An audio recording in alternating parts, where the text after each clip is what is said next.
I'm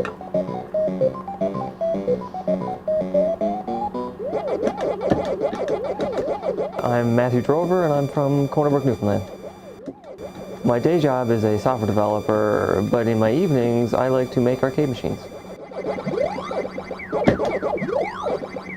The old games, I find that it's more straightforward.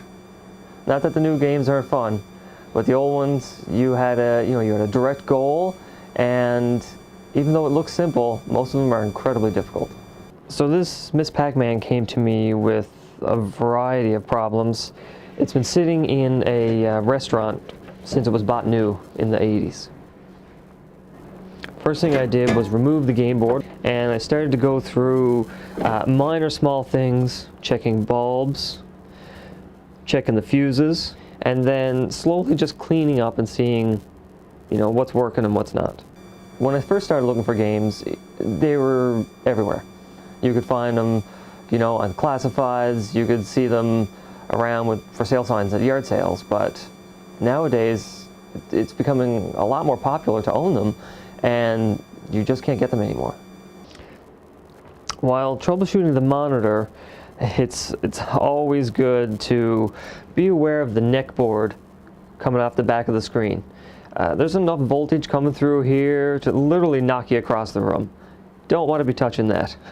The old games had basically televisions in them, and that created basically a rounded screen with a bit of smoothness to the game that modern TVs just can't duplicate. In some of my games that I build, we actually distort the video deliberately to make it look like these old televisions, because that's the way we experience the games, and that's the way we want to watch them.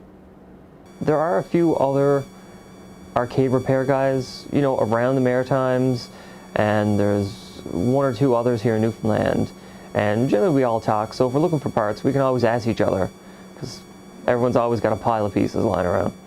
This here is a Miss Pac-Man. It's considerably bigger than any modern game.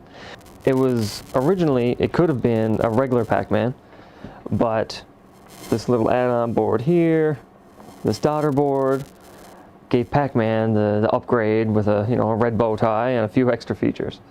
This is a new model I've just started. This is the prototype, literally just finished, and it's a youth size, we'll call it. My 5-year-old is just tall enough to reach the buttons and see the screen, and my 7-year-old, it's perfect for him. A lot of people, they want to relive that childhood experience of going to the arcade. It was, it wasn't about gaming, it was social. That's where you met your friends, that's where you played, and you all played the game together. It might have been only one person putting the quarter in, but you were all standing there telling them which way to go and what to do. It's, it's very nostalgic.